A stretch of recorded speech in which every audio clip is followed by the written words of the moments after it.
अस्सलाम वालेकुम, मैं हूं रिजवान अशरफ। कल के दुश्मन आज के दोस्त और आज के दोस्त कल के दुश्मन बन सकते हैं। ये है सियासत का खेल, और सियासत के खेल में कुछ भी हो सकता है, और इसी वजह से इसको मुमकिनात का खेल कहा जाता है। यानी कि अपॉर्चुनिटीज़ यहाँ पर बहुत ज़्यादा होती हैं, और जो भी क्राइसिस आता है, अपॉर्चुनिटी आती है, मौका आता है, तो उसके मुताबिक फ़ैसले किए जाते हैं। तो जो आज फैसला होता है वो कल बदल सकता है, जो कल होता है वो परसों बदल सकता है। तो ये मुसलसल एक एवोल्यूशन वाला प्रोसेस है। आज मौलाना फजलुर रहमान जमीयत उलमा इस्लाम के सरबरा, उनकी जानिब से इमरान खान की खुलकर हिमायत का ऐलान कर दिया गया है। ये जो आज वक्त आया है, आज जो सियासी हालात वाक़ियात बन चुके हैं, इसके अंदर मौलाना फजलुर रहमान की जानिब से इमरान खान की हिमायत करना कोई हैरान कुन बात नहीं है, कोई सरप्राइजिंग नहीं है। ये होना ही था और नज़र आ रहा था। जिस तरीके से इस्टेब्लिशमेंट और ये जो हुकूमत है, इनके दरमियान एक पैचअप हुआ, इनके दरमियान एक मामला तय पाए, इनके दरमियान एक कोalition गवर्नमेंट के हवाले से सारी चीज़ें तय पाई। उसमें से मौलाना फजलुर रहमान को आउट कर दिया गया, जिसकी वजह से अब मौलाना फजलुर रहमान खुलकर इमरान खान की हिमायत में सामने आ चुके हैं।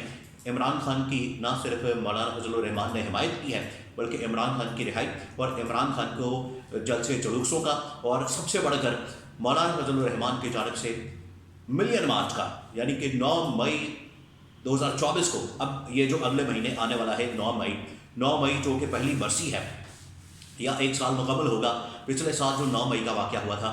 उस दिन मौलाना फजलुर रहमान ने पूरे पाकिस्तान के अंदर मिलियन मार्च का ऐलान कर दिया है।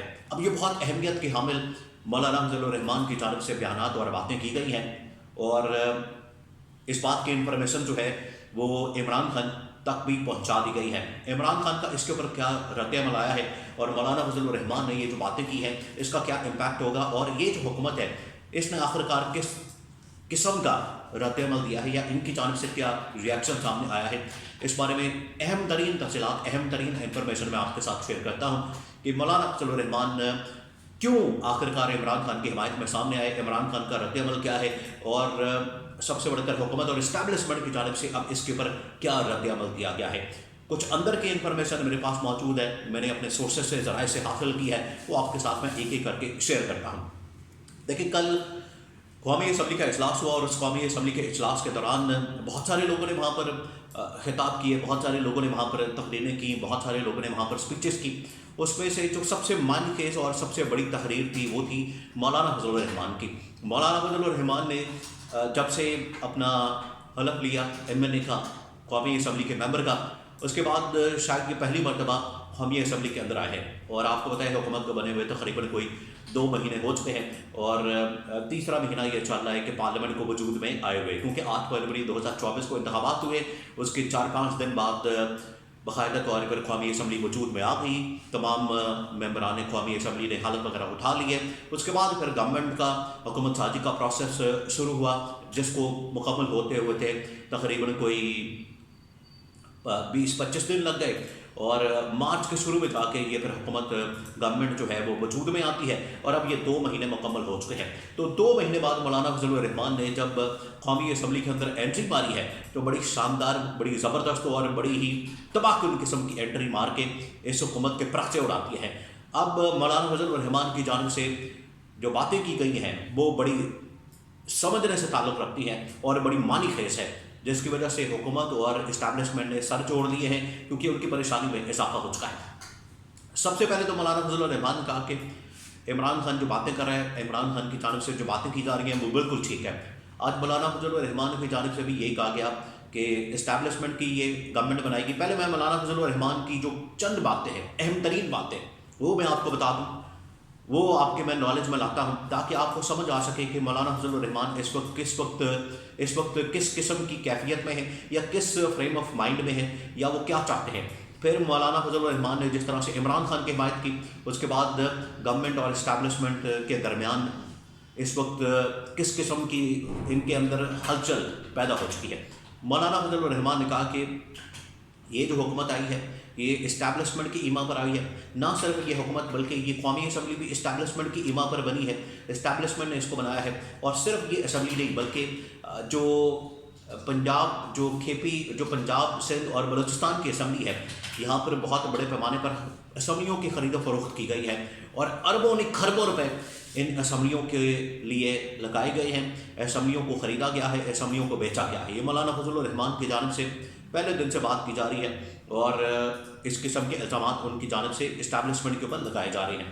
یعنی کہ حکومت کو بھی کٹہرے میں کھڑا کر دیا, اسٹیبلشمنٹ کو بھی کٹہرے میں کھڑا کر دیا. اور مولانا فضل الرحمان نے کہا کہ باقاعدہ اسمبلیاں خریدی گئی ہیں, بیچی گئی ہیں, اور یہ پورا جو پچھلے 2 مہینے سے آپ کو سیٹ اپ نظر آ رہا ہے پورے پاکستان کے اندر, یہ سارا جو سیٹ اپ ہے یہ ایک ہائیبرڈ سسٹم ہے, ہائیبرڈ سیٹ اپ ہے. یہ عوام کی منشا کے مطابق, عوام کے ووٹوں سے, عوام کی سپورٹ سے نہیں بنا, بلکہ یہ اسٹیبلشمنٹ کی سپورٹ اور اسٹیبلشمنٹ کی ایما پر بنا ہے. اب یہ بہت بڑی بات کر دی مولانا فضل الرحمان نے. اور پھر اس کے بعد انہوں نے دھاندلی کا بھی ذکر کیا, دھاندلی کی بھی بات کی کہ جس بڑے پیمانے پر مولانا فضل الرحمان نے کہا کہ میں پچھلے کئی سالوں سے انتخابات دیکھ رہا ہوں پاکستان کے اندر, 1970 سے انتخابات دیکھ رہا ہوں. مولانا فضل الرحمان نے باقاعدہ اس معاملے کے اوپر اگزامپل دی کہ 1970 کے انتخابات کو کہا جاتا ہے کہ یہ بڑے صاف و شفاف ہوئے, بڑے فری اینڈ فیئر ہوئے. تو یہ بھی ذہن میں رکھنا چاہیے کہ اس صاف و شفاف انتخابات کے اندر اس کے بعد پھر ملک کا کیا حشر ہوا, ملک جس طریقے سے 2 ٹکڑے ہوا, ملک جس طریقے سے ٹوٹ گیا, ہمیں وہ بھی ذہن میں رکھنا چاہیے. اگر صاف و شفاف انتخابات ہوتے ہیں تو جس کا جو مینڈیٹ بنتا ہے, جس کو عوام سپورٹ کرتی ہے, جس کے پاس جو جتنا مینڈیٹ ہے اس کو اس کا رائٹ بھی ملنا چاہیے, اس کو گورنمنٹ بھی ملنی چاہیے, اس کو حکومت بھی ملنی چاہیے. لیکن یہاں پر ایسا نظر نہیں آتا. یہ اب مولانا فضل الرحمان نے اپنا جو سٹارٹنگ تقریر ہے یا سٹارٹر جو ہے مولانا فضل الرحمان نے یہاں سے کیا. پھر اس کے بعد مولانا نے کہا کہ آج کل جو P T I Imran Khan, آپ کیوں نہیں پی ٹی آئی کو گورنمنٹ دیتے, کیوں نہیں پی ٹی آئی کو حکومت دیتے, کیوں آپ ان کو حکومت بنانے کی اجازت نہیں دیتے, یا آپ نے اس کے راستے میں رکاوٹیں کیوں ڈالی. یہ بہت بڑی بات کر دی مولانا نے.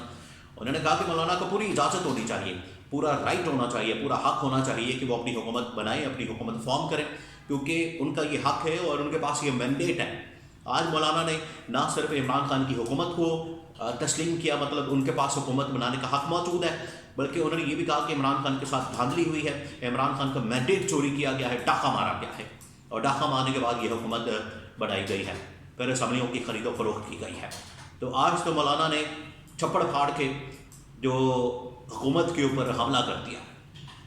اور مولانا نے ایک اور اعلان کیا, وہ یہ کہ جو 9 مئی آگے آنے والا ہے, 9 دنوں بعد, کیونکہ کل جو ہے 1 مئی ہے اور اس کے بعد جو ہے 9 مئی کو پہلی برسی ہونی ہے. تو مولانا فضل الرحمان نے 9 مئی کو ملین مارچ کا اعلان کر دیا. یعنی کہ مولانا کو کوئی پرواہ نہیں ہے کہ یہ اسٹیبلشمنٹ بنائے گی ایک برسی کے طور پر, یہ اسٹیبلشمنٹ اس کے اوپر ایک بیانیہ بنائے گی, حکومت ایک بیانیہ بنائے گی. مولانا کو کوئی پرواہ نہیں. اور مولانا نے کہا کہ عمران خان کو بھی اسی طرح سے جلسے جلوسوں کی اجازت ہونی چاہیے, وہ بھی جلسے جلوس کریں, کسی میں کوئی رکاوٹ پیدا کرنے کی ضرورت نہیں ہے. اب گورنمنٹ اس وقت شدید ترین پریشان ہے.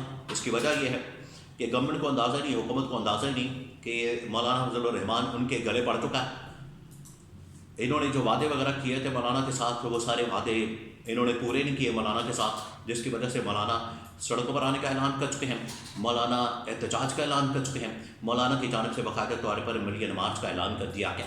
اور مولانا کے ملین مارچ کو روکنا, مولانا کے دھرنے کو روکنا, مولانا کے احتجاج کو روکنا ان کے بس کی بات نہیں. عمران خان کا بھی جو دھرنا, لانگ مارچ, احتجاج وغیرہ ہے, اس کو روکنا بھی ان کے بس کی بات نہیں ہے.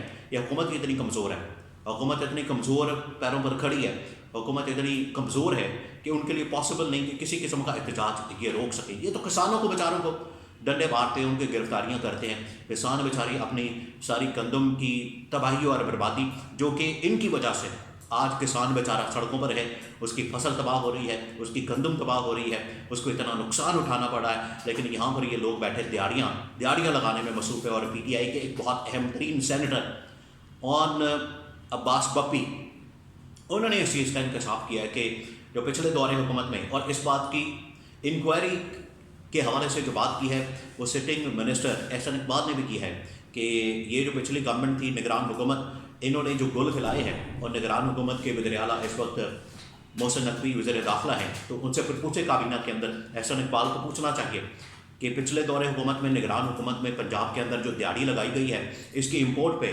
गंदम की इम्पोर्ट पे वो दिहाड़ी का हिसाब किताब होना चाहिए, एहतसाब होना चाहिए, किसने दिहाड़ी लगाई है। ओन अब्बास बप्पी ने ये कहा है रिकॉर्ड के ऊपर कि 100 अरब रुपए की दिहाड़ी लगाई गई है 24 घंटे में, 24 घंटे के अंदर 100 अरब रुपए की दिहाड़ी लगाई गई है। ये ओन अब्बास जो कि PTI के सेनेटर हैं, उन्होंने इस चीज़ का इंकशाफ किया, जिसकी वजह से किसान आज रोल रहे हैं।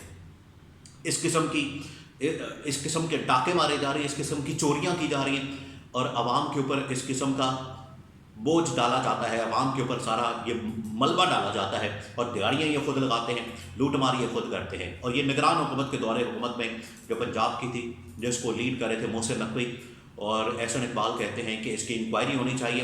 तो एहसन इकबाल थोड़ी सी हिम्मत करें, काबीना के अंदर ही बैठे होते हैं वज़ीर दाखिला, तो उनके सामने ये बात करें और वज़ीर आज़म को कहें कि नोटिस लें और इसके ऊपर एक इंक्वायरी कमेटी बना के दूध का दूध और पानी का पानी करके आवाम के सामने मामला रखने चाहिए। हर बात किसी और तरफ चली गई। मौलाना ने अब बाकायदा तौर पर कह दिया हुकूमत परेशान है, इस्टेब्लिशमेंट बहुत परेशान है और मौलाना की ये जो हिमायत है इमरान खान के हक़ में, उसकी वजह से हुकूमत और इस्टेब्लिशमेंट हिल के रह गई है।